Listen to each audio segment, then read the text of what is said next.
Is it recording? Okay, it is. Hi, it's been a while and it's nice to see you again. If you don't remember, my name is Nate and this is Pauline. She's my wife.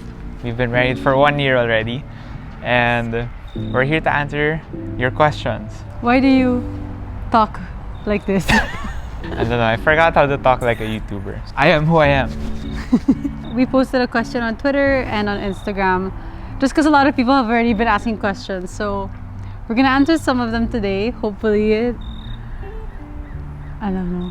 Hopefully it makes sense. Hi. So this is us like a few minutes after shooting, but we forgot to put in the start of the video. At the end of the video, we'll also finally be able to answer the question that you've been asking so many times, why we're even here. So, back to the start of the video. Simply Hannah08. What are the favorite places that you've visited?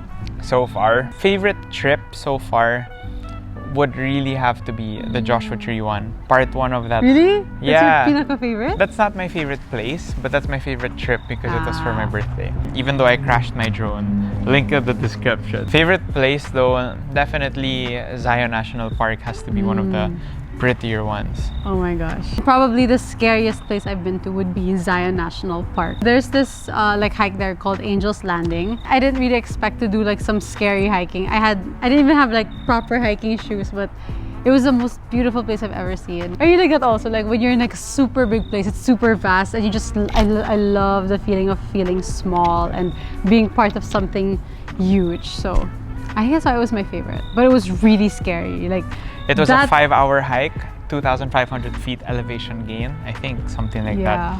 Yeah, we were 4,000 feet above sea level. It's crazy. It started snowing when we were at the top. Yeah, but it's a crazy story. Like literally, I almost died just because I almost slipped. But that's for another time. But yeah, probably Zion National Park.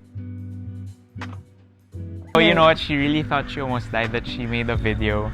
Mom, Dad, if you're seeing this, I love you guys. Because I really thought I was going to die. What are your realizations or what have you learned since staying in the US? Ooh, it depends. That's a lot. I think in terms of like economics and stuff, I learned that... What did you learn about economics? Oh man, no, never mind. No, go. What? No, I don't want. No, you can say it. No. But for me, I learned to pray more for my country. Like I just see how people here... I know where you're going. It's different in a first world country and the benefits of being in a first world country. And I learned to pray for my country because I really believe the Filipino people deserve better. And you know, just to have the benefits, to have healthcare, to have free access, testing. Free testing. And if you have COVID, free quarantine. Free quarantine. I mean, not to say that like just nothing's like everything's free here. It's more the benefits of being a citizen with the money going to the people. And people, I feel like I realize people here really have a voice. Like they're very insistent on their rights. Like they're like, no, this is my right. I get to do this. And I wish they can take a stand for themselves. They can take a stand. They're not for themselves. pushovers. And I pray that my countrymen will also, you know, have that. No, hey, you know, like this is part of my rights. This is we deserve to have better. We deserve to have these benefits. You know, good governance, stuff like that.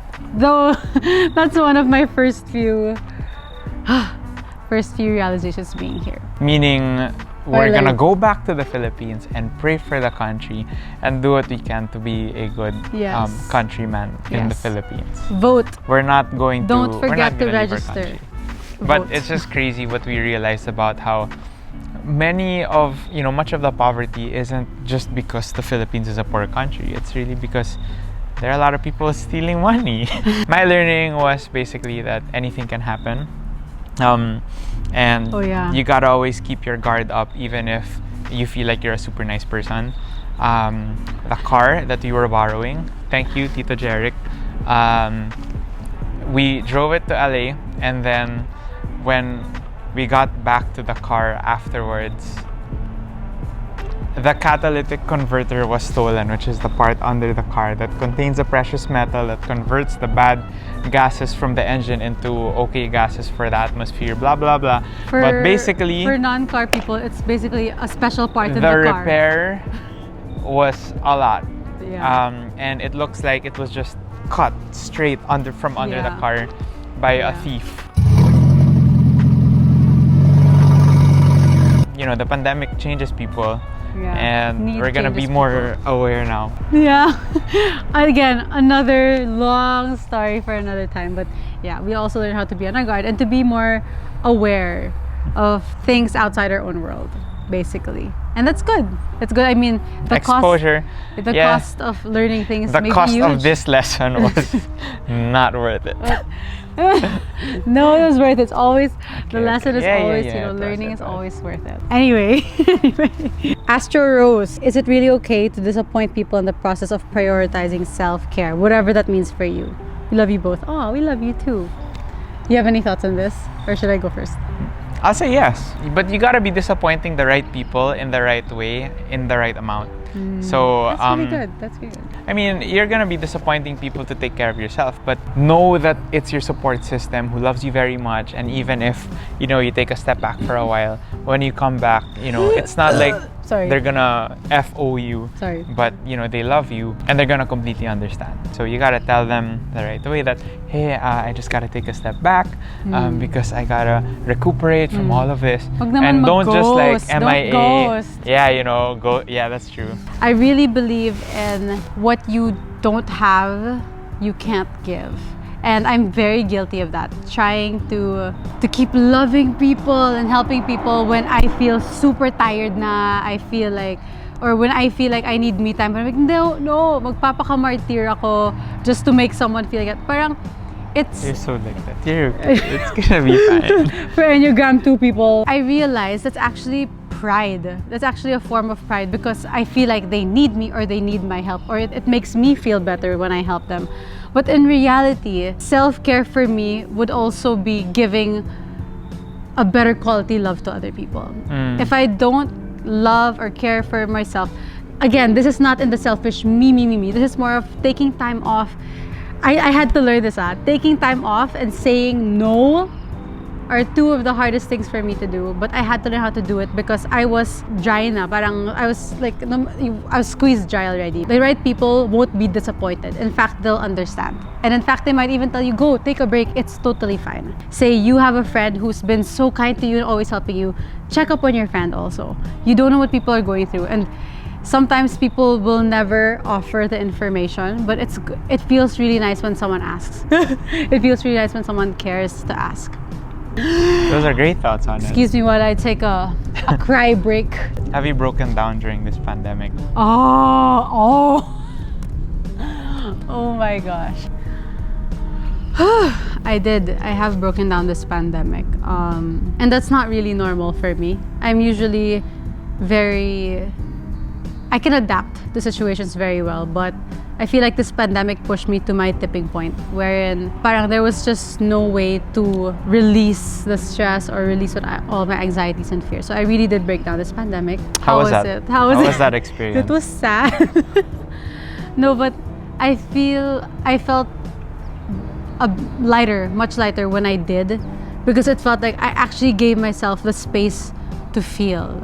For me, I felt like, okay, no, I have to be strong. I just need to keep praying, and I'm gonna be totally fine. When I realized that's not really what God's expecting of me, to be okay all the time, to be like, yeah, help people forever and ever and ever. No, even Jesus took time off. Even Jesus cried right before he was gonna go through hardship, and I felt like God really told me, like, hey, Pauline, you're allowed to feel.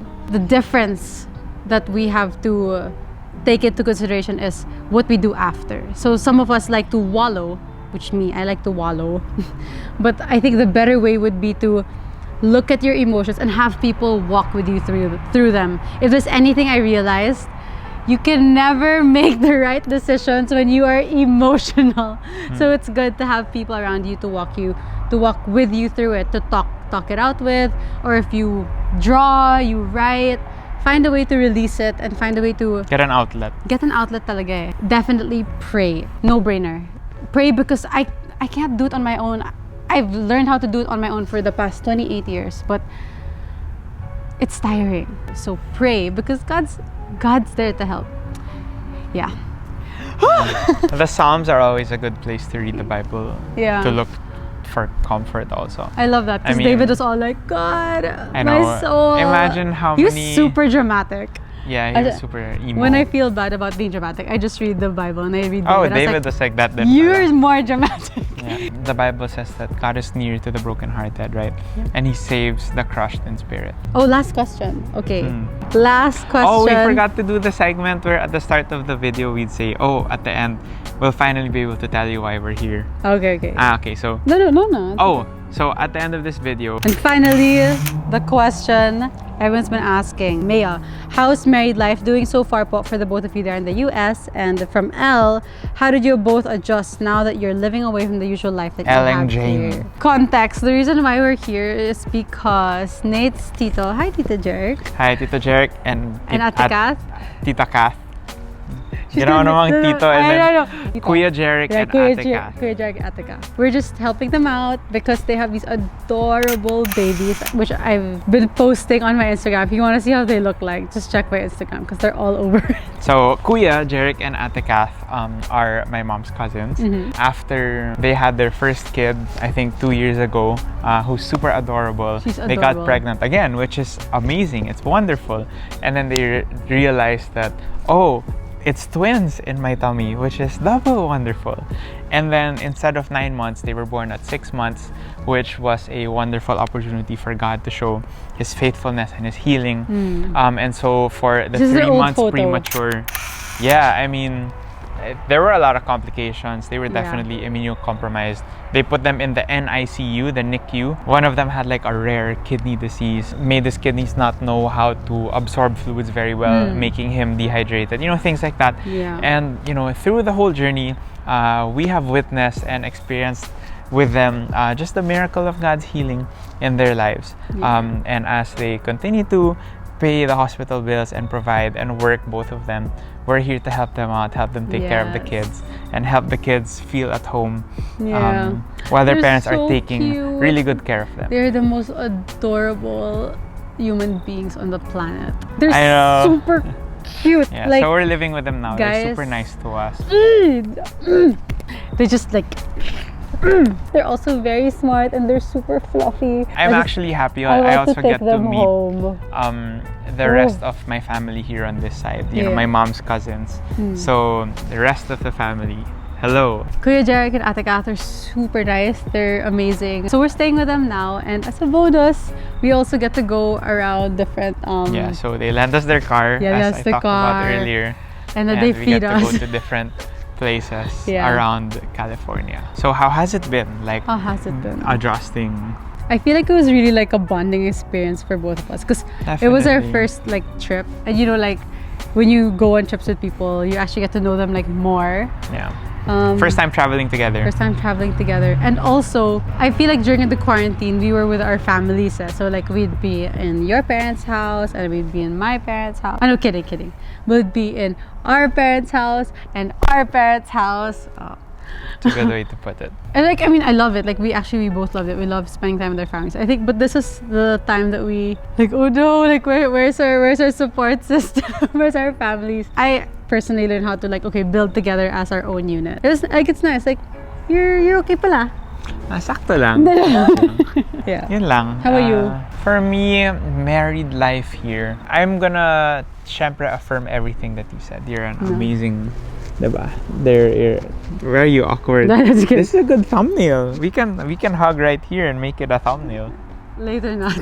Okay. Also, beyond all of the 24/7 time that we get to spend with one another, like we don't have to go to the office and separate. We're literally together almost 24/7. Even so, I'm realizing more and more that we don't fill each other's needs. We can't. Oh yeah. I mean, wow, okay. That's how we're doing it now. No, I mean like, you know, like people like, oh, you complete me, and then being married actually shows you like, hey, no, you don't complete me, but we're partners. Like, but we choose to be together. And God completes us. And God completes. Like, I cannot complete it. Even in my healthiest state of mental health, I cannot complete Nathan. Yeah, and me also, I can't complete Pauline. And so parang we're just realizing more and more how dependent we need to be on God and how much we need to read our Bibles and pray and be dependent on God's word to renew our minds and to think with a heavenly perspective. Totally. Another thing is okay. Another thing is the support system. We're really missing people. We love seeing family here. We love seeing our friends who live here. But there's also something very special about the friends that you've been with for years back home. And when we are facing hardship, when the catalytic converter of the Prius gets stolen, you know, you really have friends who got your back. And people who can walk with you through experiences. Encourage you, like you know, it's okay. God allowed it. There must, you know, He'll provide for it. And He did. And He did. And He did. Actually very much did. Or you know, just people to encourage us, because we always, you know, at some point we'll forget. Yeah. So, yeah, we miss our friends back home. Miss family. Hey friends, we miss you. Hey friends. Comment naman kayo. Just call, like a very general hello, friends. Okay. I actually really miss them. Me too. Oh, are you gonna cry? No. Okay. Let's hug for a thumbnail. Come on, let's do it. But you want to end it first? Bye. What? Okay, let's make it dramatic. Sayang wala na the mountain light oh. Go. Can you please?